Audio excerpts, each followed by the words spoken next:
तो पिलाने आज भिडियो आम षष्ठ श्रेणी विज्ञान बहीर 5 नंबर अध्याय वस्तुर प्रकार भेदर समस्त प्रश्न उत्तर रचना करवा और ताकू भल भाव देखा। तो चैनल प्रथम थर आसी चैनल को सब्सक्राइब करदे और बेल आइकन बटन को दबा दियो। तो प्रथम तार 1 नंबर देखा। 1 नंबर देछि निम्नलिखित प्रस्तुत गुड़िक मध्य क्योंटी प्राकृतिक नुहे। तो ये काठ, कागज, खनिज तैल और माटी क्योंटी प्राकृतिक नुहे। प्राकृतिक अर्थ कौन जहाँ आपे आपे सृष्टि होती। काठ काठ गचर मिथे गच आपे आपे सृष्टि होता है तो यह प्राकृतिक हो। कागज कागज क्यों तैयारी होता है गचरू वंशर तैयारी होता है और सीधा सड़क गचरू कागज तैयारी होना था फैक्ट्री गणा जाए और तैयारी करा जाए तो कागज पास हो। कागज प्राकृतिक नुहे। खनिज तैल प्राकृतिक अटे माटी तले मिलता है। माटी भी प्राकृतिक अटे। कागजटी प्राकृतिक नुहे तो कागज उत्तर हो।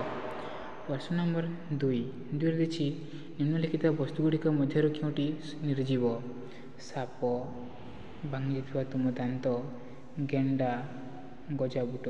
तो साप चली पारे यह जीव तो गेंडा चली पारे ताहा जीव हो। गजाबुट गोटे उद्भिद ता बढ़ी से जीव हो। भांगी दांत सी हूँ निर्जीव है। भांगी दांत उत्तर हो। प्रश्न नंबर डबल ए देखिए गोटा मुग, मुग डाली, गजा मुग और मुग गछ। तो उत्तर हो मुग डाली। प्रश्न नंबर 3 प्रथम शब्द द्वार संपर्क को देखी तृतीय शब्द सह संपर्कित शब्दटी शून्य स्थान लेख। जपरी काठ अस्वच्छ अटे सेपरी काच किपरि काच हो स्वच्छ। काच स्वच्छ अटे। चीनी द्रवणीय द्रवणीय तो जहाँ मिसी जाए जल है। चीनी द्रवणीय, डेस्क अद्रवणीय। बाली बाली पानी रे मिसे ना तेणु ताहा अद्रवणीय हो। सुना धातु अटे। अंगार कौन अधातु।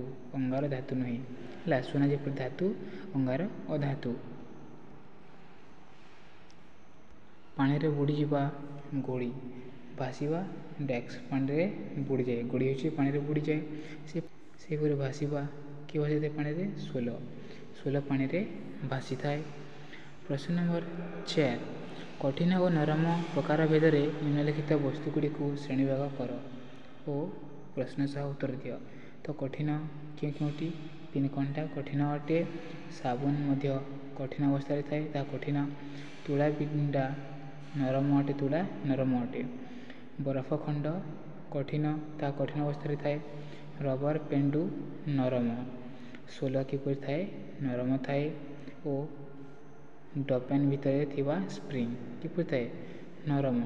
तो 3 घंटा कठिन हो। साबुन कठिन हो। तुला बिंडा नरम, बरफ खंड कठिन, रबर पेंडु नरम, सोल नरम और डपेन भितर थिबा स्प्रिंग नरम। एवं प्रश्न नंबर 5 को देखा। प्रश्न नंबर 5 देखिए क्यों वाक्यटी ठीक। तो अति क्यों वाक्य ठीक अटे।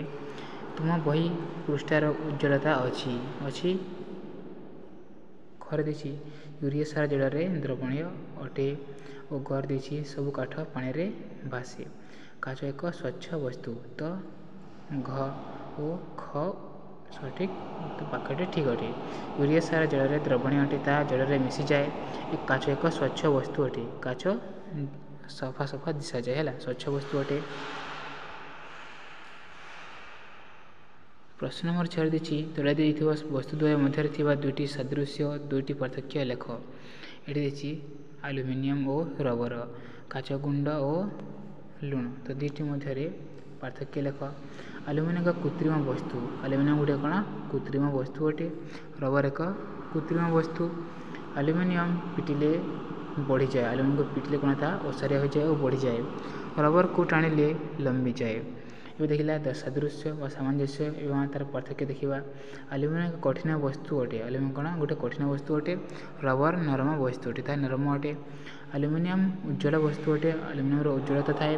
रबर अनुज्ज्वल वस्तु अटे। रबर उज्ज्वलता नहीं। आम କାଚଗୁଣ୍ଡ ଓ ଲୁଣକୁ ଦେଖିବା। ସାମଞ୍ଜସ୍ୟ କାଚଗୁଣ୍ଡର ଆକାର ସ୍ଫଟିକାକାର। କିପରି ସ୍ଫଟିକାକାର? ଲୁଣ ମଧ୍ୟ ସ୍ଫଟିକାକାର ଅଟେ। କାଚଗୁଣ୍ଡ ଧଳା ଓ ସ୍ୱଚ୍ଛ। କିପରି ଧଳା ଓ ସ୍ୱଚ୍ଛ ଅଟେ? ସେହିପରି ଲୁଣ ମଧ୍ୟ ଧଳା ଓ ସ୍ୱଚ୍ଛ ଅଟେ। ଏହା ପାର୍ଥକ୍ୟ ଦେଖିବା। କାଚଗୁଣ୍ଡ ଜଳରେ ଅଦ୍ରବଣୀୟ। କାଚଗୁଣ୍ଡ ପାଣିରେ ମିଶେ ନାହିଁ, ଦ୍ରବଣୀୟ ହୁଏ ନାହିଁ। ଲୁଣ ଜଳରେ ଦ୍ରବଣୀୟ ଅଟେ, ଲୁଣ ଜଳରେ ମିଶିଯାଏ। ସେହିପରି କାଚ ଏକ କୃତ୍ରିମ ମାନବାକୃତ ପଦାର୍ଥ। କାଚ ଏକ କୃତ୍ରିମ ଅଟେ, ମାନବ ତିଆରି କରିଥାଏ। ସେହିପରି ଲୁଣ ଏକ ପ୍ରାକୃତିକ ପଦାର୍ଥ ଅଟେ।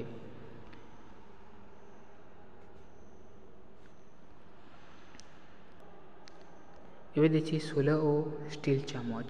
ତ ସାମଞ୍ଜସ୍ୟ ହେଲା ସୋଲ ଜଳରେ ଅଦ୍ରବଣୀୟ, ସୋଲ ପାଣିରେ ମିଶେ ନାହିଁ। ଷ୍ଟିଲ୍ ଚାମଚ ଜଳରେ ଅଦ୍ରବଣୀୟ, ତାହା ମଧ୍ୟ ମିଶେ ନାହିଁ।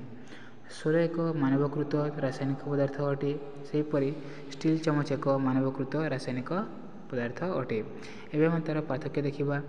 ସୋଲ ପାଣିରେ ଭାସିଥାଏ। ସେହିପରି ଷ୍ଟିଲ୍ ଚାମଚ ପାଣିରେ ବୁଡ଼ିଯାଏ। ଷ୍ଟିଲ୍ ଚାମଚ ଓଜନ ହେଇଥିବାରୁ ତାହା ପାଣିରେ ବୁଡ଼ିଯାଏ।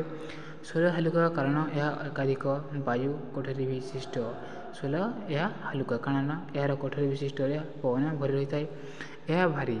ଷ୍ଟିଲ୍ ଚାମଚ ହେଉଛି ଭାରୀ ଓଜନିଆ କାରଣ ଏଥିରେ ବାୟୁ କୋଠରୀ ନ ଥାଏ, କାରଣ ଏହା ଭିତରେ କୋଠରୀ ନଥାଏ ଓ ଏହା ଭିତରେ ବାୟୁ ପଶି ପାରେ ନାହିଁ।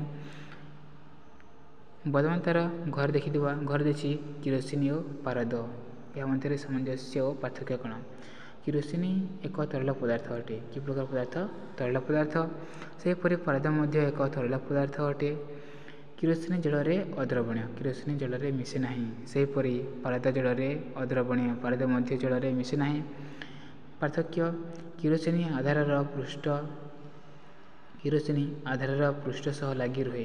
କିରୋସିନ ଉପରେ ଲାଗି ରହେ। ପାରଦ ଆଧାରର ପୃଷ୍ଠ ସହ ଲାଗି କରି ରହେ ନାହିଁ।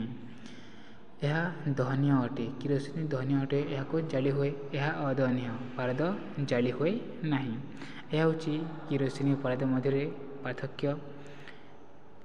ଭିଡ଼ିଓଟି କେମିତି ଲାଗିଲା କମେଣ୍ଟରେ ନିଶ୍ଚୟ କହିବ ଓ ଚ୍ୟାନେଲଟିକୁ ସବସ୍କ୍ରାଇବ୍ କରିବା ସହିତ ଭିଡ଼ିଓଟିକୁ ଲାଇକ୍ କରିଦେବ।